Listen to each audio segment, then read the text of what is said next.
Oh, welcome back to Did She Really Say That? You know what? She really did because every time we get together in these episodes, as we interview women from around the world in different businesses, different backgrounds, and we say, hey, what are you doing that's changed? What are you doing that's making business easier for you as a woman?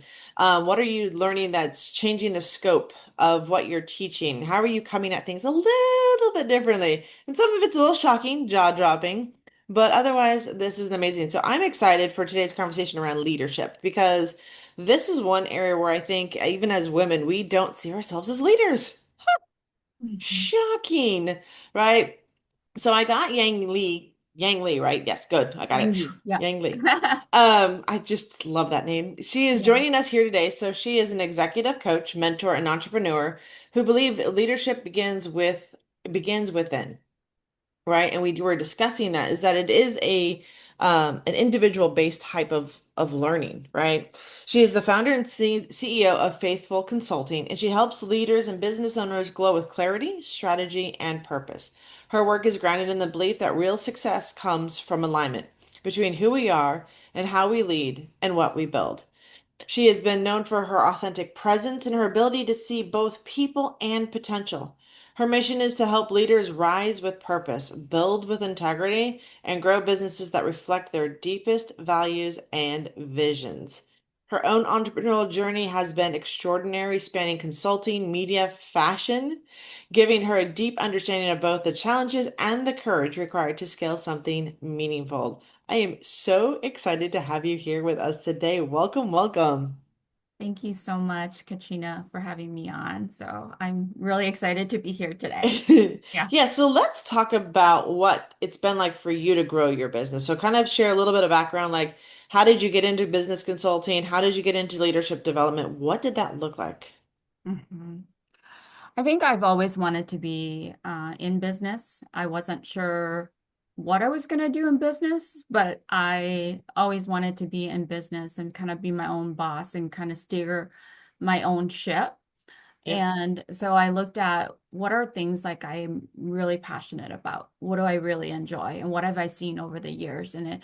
Business coaching and consulting has always just been that little, as I look back at, we look back at our life, the little dots, right? That now makes sense. When I was Yeah. starting my business was like, gosh, I really wanted to do direct client work. And all this stuff, be that counselor, be that social worker that really worked directly with clients and families and communities.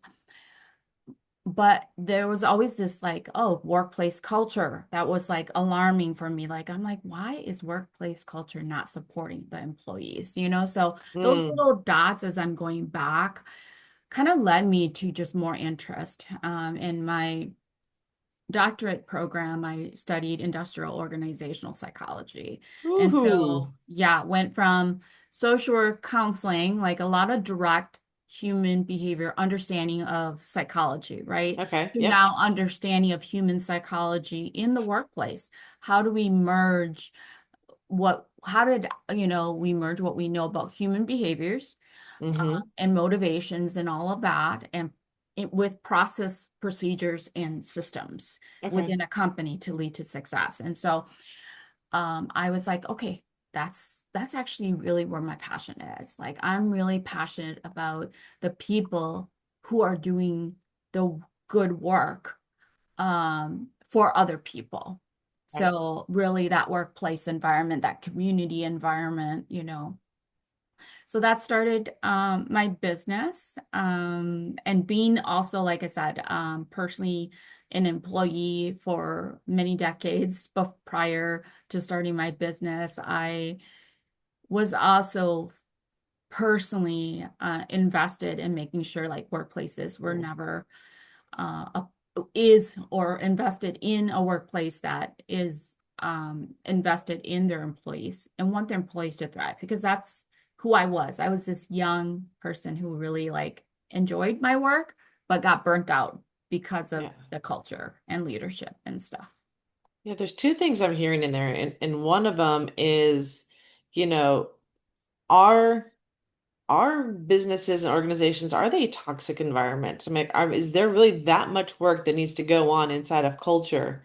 and business right now? Or is that just something that we're hearing, or is that like really something that's like a true life? Like, are are we really building businesses that are miserable for employees?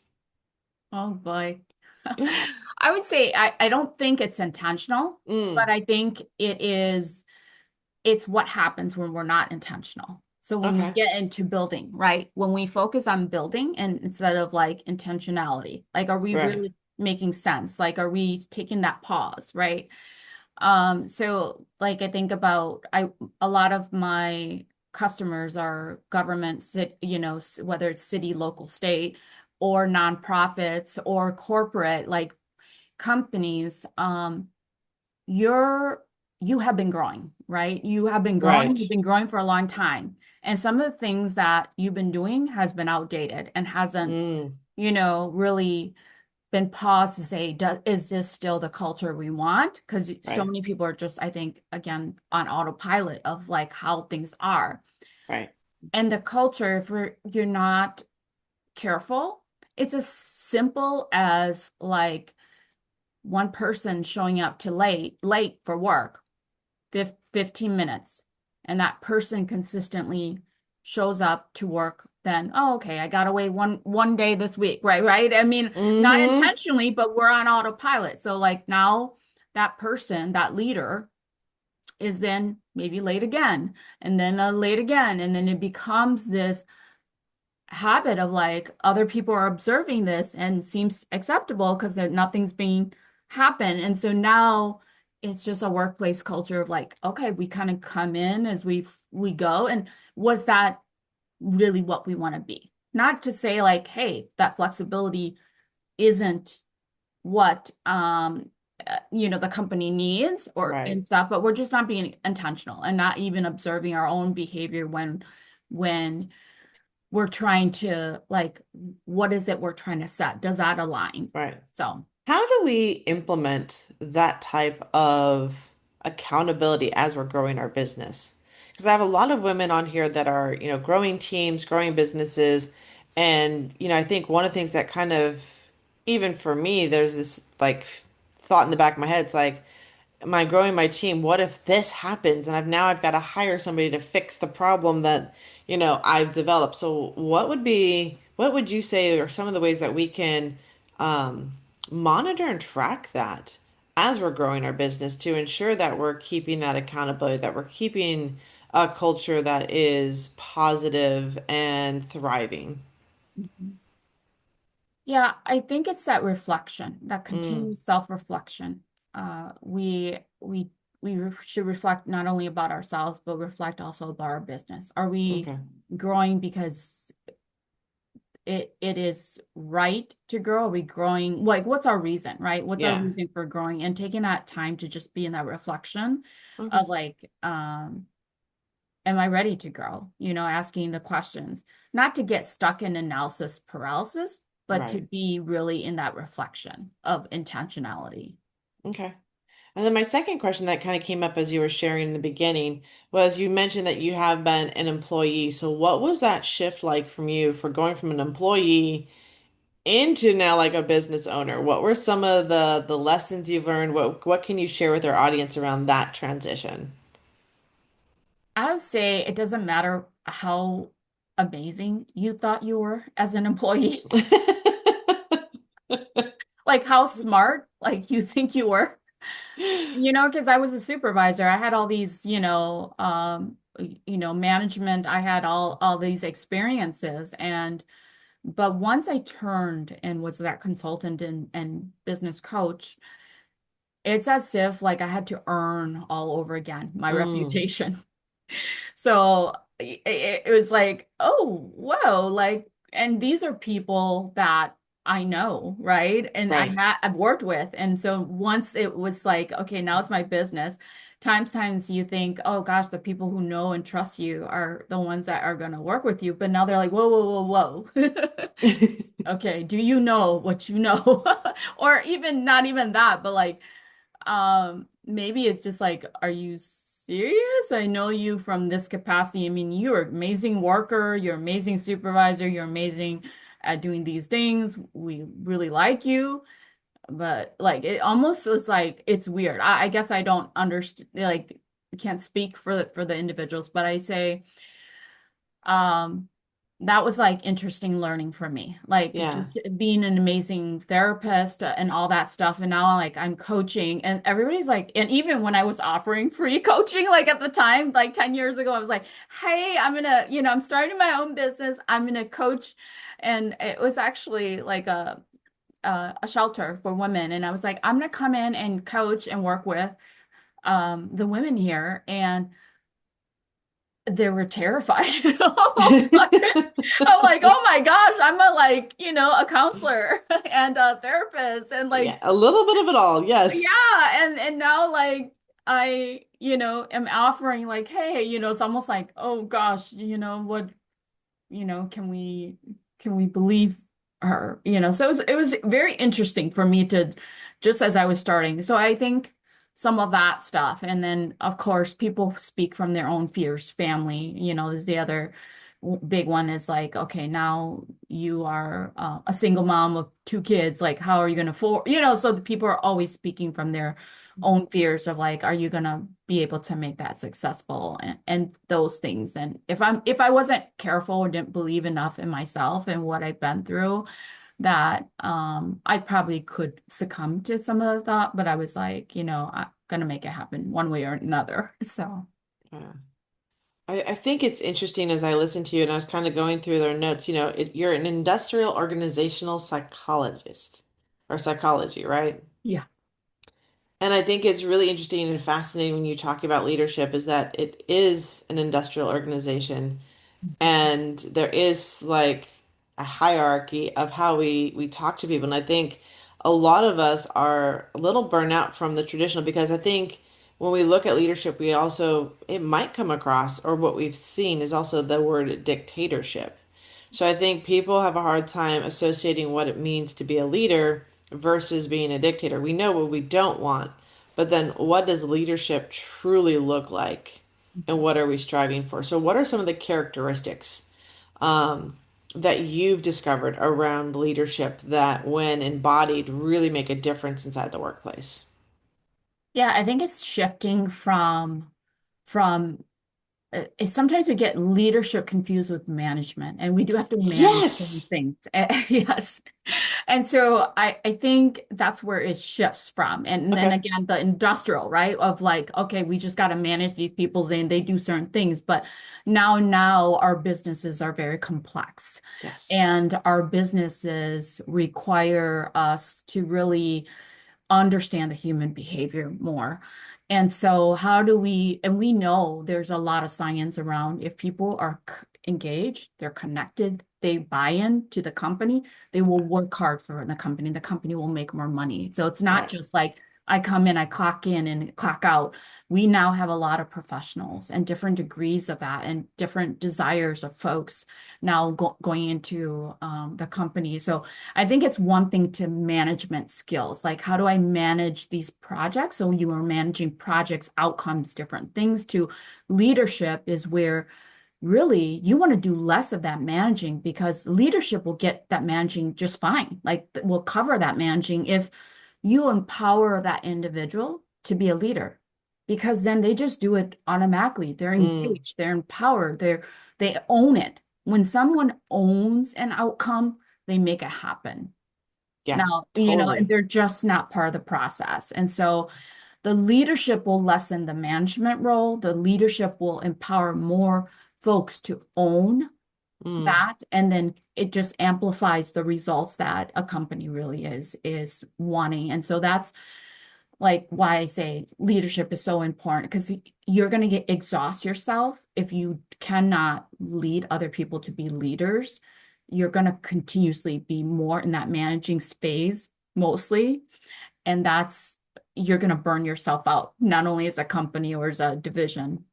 yeah, and you will because I think when you talk about what leadership is, I think we take on personal responsibility, our own responsibility, the well-being of people, and that's really not what leadership is. It's not taking on somebody's well-being. It's actually asking them to be taking care of themselves, right? Because when you talk about leading and scaling, I mean, it is an inside job. It's Yeah. not an external element, right? It is the inside work. So how does that apply? So when you take on a client or something, how do you go on, what are some of the things you use to do the inside work of leadership? Yeah, I think the other thing is we always try to take on like leadership that isn't us. And Oh. leadership, so that's why I say leadership is the inside work. It's like we see this and we're like, okay, well, let's try to amplify that. Let's try to amplify this person. Or we see that there's leadership skills that we can all learn. And then there's leadership where we really embody who we are and really work within our strengths and our abilities and our passion and what makes us like uniquely as a person come alive Mm. and, Are and there using that energy.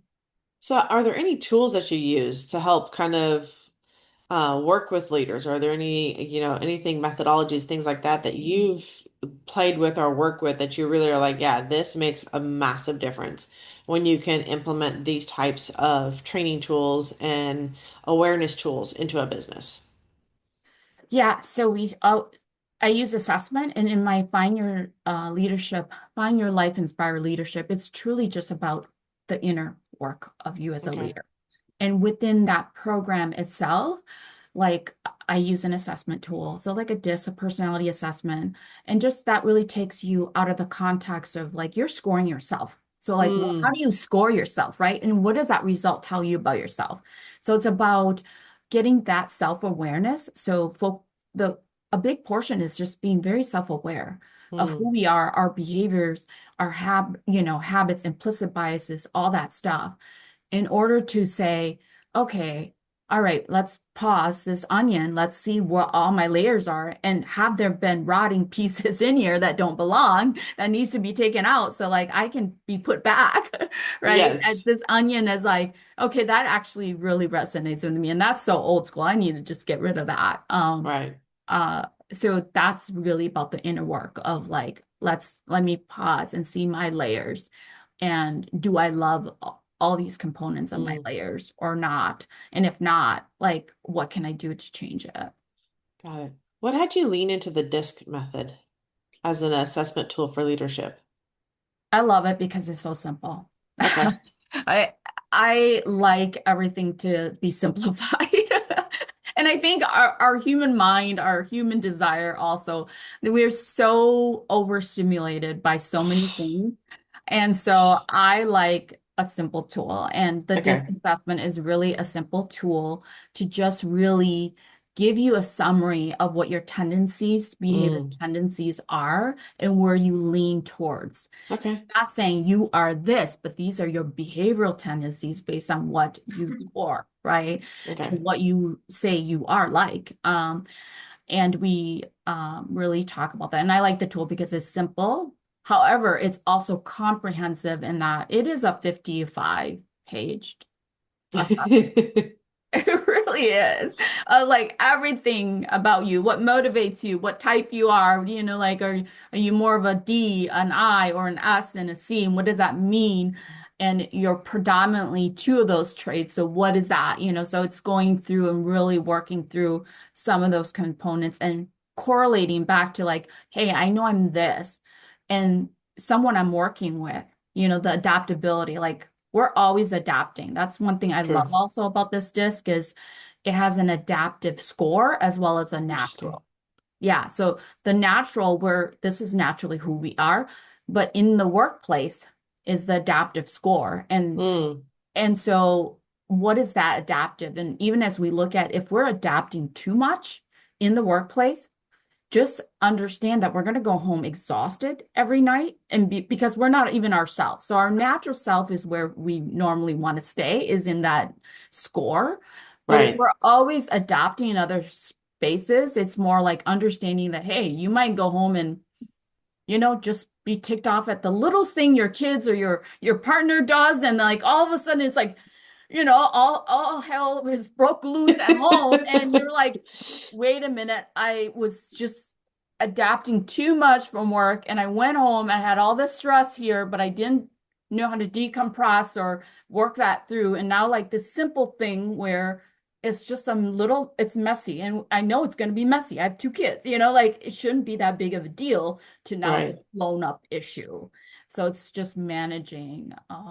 So I love that tool. It's so simple. Lots of like conversation and coaching can come out of that tool as a learning tool for us to just better understand ourselves. I love that you talk about this tool because I feel like so many of our listeners, there's this sense like I've heard of Desk. I've actually done Disc Yeah. many, many years ago. But I think it's even been updated since I last took Yeah. it. But I think there's something even for all of our ladies in the audience that's listening, have you done the DISC assessment? Have you gone through and taken that? Do you have a link that you can share with our audience to get access to that DISC assessment that they can then take? Yeah. Okay. If they want to email me, I mean, a lot of this is, you have to be working with a certified practitioner. So you can't just go to DISC and have it. You have to be connected with a Okay. practitioner that practice it. So if Okay. they want to just even email me and say, hey, I'm really interested in learning more about myself and stuff. So we do offer like the assessment itself and then the profile. And then I do give a debrief because Okay. that is critical. Everything's in context. So someone Right. not trained in that assessment and just trying to read and make sense of it, you're You gonna be want the like, guide. yeah, yeah. Yes. You're like, oh my God, it said this about me. What is that? No, no, no, no, no. Yeah. Look at it in context, like Yeah. of everything and what that score means. Yeah. So You want Yengyee looking at what you're looking at, and especially if you're going to take the disc, and I do recommend it. So your email address will be in the show notes. Ways to connect with you will be in the show notes for that. Because I think there's so much that we talk about all these like things to give away, but there is a way of looking at yourself, being assessed, just being aware of them. And I think I've taken almost every assessment out there at some point in my lifetime because I've always been curious. But the tool is what you make of it. And I think when you work with Yang Lee about this, you're going to understand the context of it. How does this apply to your work? How does it apply this to your personal life? How does this apply to how you show up in the world? And I think like you said, it's an inside job. So I love the fact that you lead with assessments because it is a valuable tool. And every single one of everybody in our audience, all of my listeners, get DISC. If you've never done it, I do recommend it. There is some extraordinary insight that you will gather from that. And then the other piece too is we were talking about like leadership, and I know that you're working on something currently, kind of moving forward around leadership, like giving out some tangible assets and tools for like how do you develop leadership, including, pulling in that whole DISC methodology and everything else. So I know that's coming soon. Do you kind of want to share a little bit about like why this leadership training or course or um, yeah, gift you're giving yeah, is going to be such a valuable piece. yeah. I think that a big part is of leadership again is we always need to develop our skills. Like even Yeah, myself, I feel like sometimes I have to go back, because we get so autopilot because our brain wants to go to do the easiest thing. Our behaviors just want to simplify and go to like, okay, just like our driving, we don't even think about our driving anymore. So yeah, leadership is the same way. If you are just driving the same route every day to work, you're not seeing the breadth and you're not really oh, being you're not. intentional in that leadership. So leadership training is something we're really passionate about and offering. And I take a lot of it because I'm always a different trainer gives me a Mm, different insight. So yeah, I think in trainings, like don't also be like, okay, that's a subject I've always learned or whatever, because then you already blocked yourself. Relearn it from a different trainer. And I've gone to many different trainings of even the same topic. And yep, somehow every one trainer, I take away something because yeah, I'm looking for the knowledge, right? Just any training is just really the transfer of knowledge to you that can allow you to apply for that. The difference between, what a trainer can do is like they're teaching you knowledge that is applicable to help you grow. yeah, And so take it as like, okay, what is the information here that I need to help me grow instead of being focused on, okay, well, that trainer, this and that. You're focusing on the wrong Yeah. things when you're going to a training. Yeah. Focus on the right things. Yeah. And I will say that the same thing. Like I've found myself over the years. I mean, I might go to multiple conferences, multiple events, trainings, masterminds, and Hmm. kind of hear the same thing, but there'll be a nugget buried in there that it's Yeah. like somebody's different perspective, a different approach. They say something different, and that's like the aha moment. So I think a lot of times we look at all the training that's out there and say, oh, I've already been through it. I've already, if you ever say to yourself, I've already know that, if you ever hear yourself say, go, I know that. Mhm. I've done that. If you ever hear yourself say that, go enroll in another leadership training. Go enroll in some sort of self-development because the moment you tell yourself, I know that, or I've already done that, or I've already heard that, is where you've shut down your ability to expand your thinking. Yes. Yes. It's true. Absolutely. You mean you just said it. It's like that's exactly it's you get into management roles, we get into leadership roles, and we just get complacent. Yeah. And so it's really about constantly stretching and expanding and meeting and engaging with other people. Mhm. I think that's the beauty of leadership is that you should don't want to be stagnant. You should never say, I got here. I'm good. I'm the CEO. I'm the leader of this group. I've got finance. I've got, whatever your title is, right? Yeah. And just settle in. Because I think that's where I think a lot of the conflict and a lot of the discourse Mhm. comes when we're talking about business. Yeah, absolutely. And leading people is very unique in that Mm. each person is very different.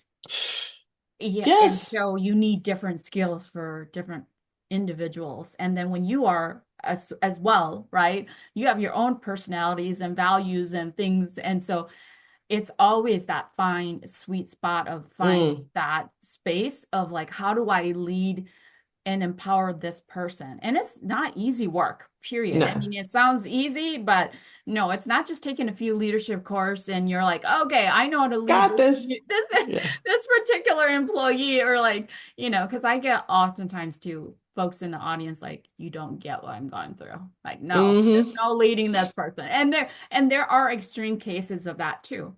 But There I think are. it's understanding where is that person's resistance. Everyone's on their own journey, and sometimes that Hmm. person's just on their own journey, but that's also maybe the sour apple that needs to just be go because that's ruining them workplace culture, and one bad apple can ruin like the whole apple tree Oh yeah. and For create sure. a culture, yes, that is not what you want. And so sometimes you have to make the learning is in that, like we need to make that decision sooner so we Yeah. don't boil the rest of the tree. Yeah. Yeah.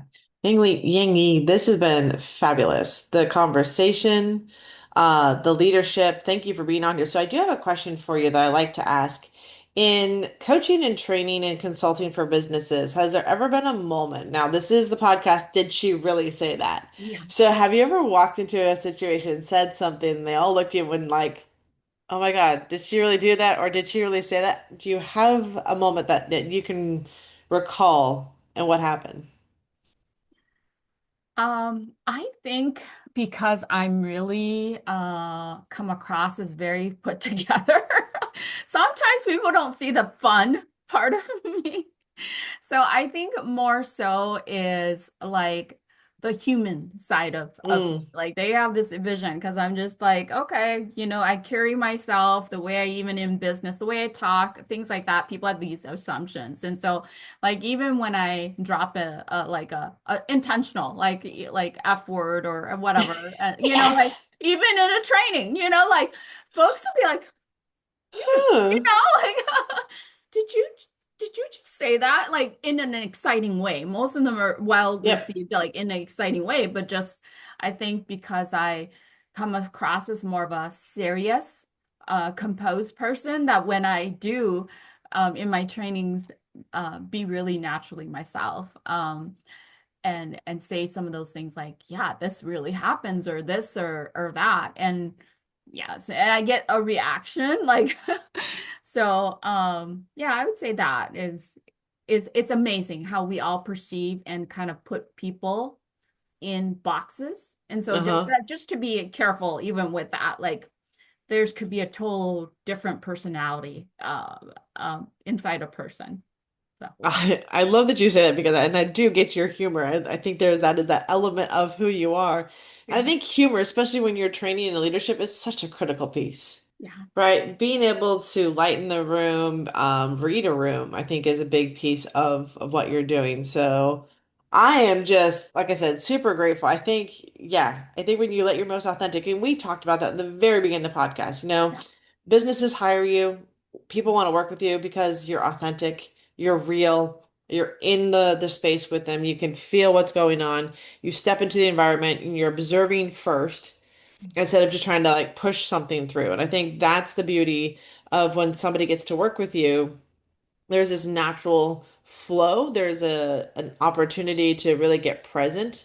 There's definitely a very peace and like natural state around being around you, even through this podcast. So I just want to recognize and acknowledge that because I think that's the beautiful element of what you bring forth when businesses get to work with you, have the pleasure to work with you, when leaders get the opportunity to be, work with you, go through these assessments, the consulting that you do. I think that's a beautiful blend because it's both big business and the individual.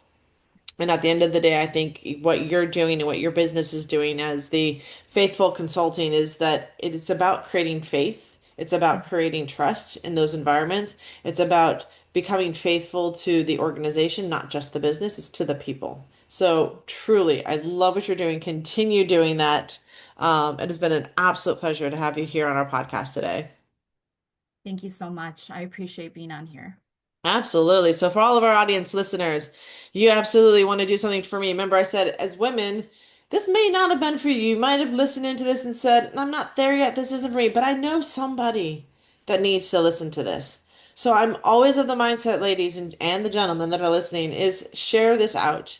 If you know somebody, if you heard something, you're thinking to yourself, I need that, my friend needs that, somebody I know needs that. This is the power of this podcast, is that it's not reserved just for your ears and eyes. It's to be spread, shared, and empowered for all women to really understand, listen, and learn and work with each other. I find that when we as women work with each other, learn from each other, we manifest business, life, and everything around us faster, easier, and truly in a more simplistic way. So, for all my audience listeners, you are here with us today on Did She Really Say That? And the answer is yes, she did. And now it's your time to go out and share. So we'll see you on the next episode.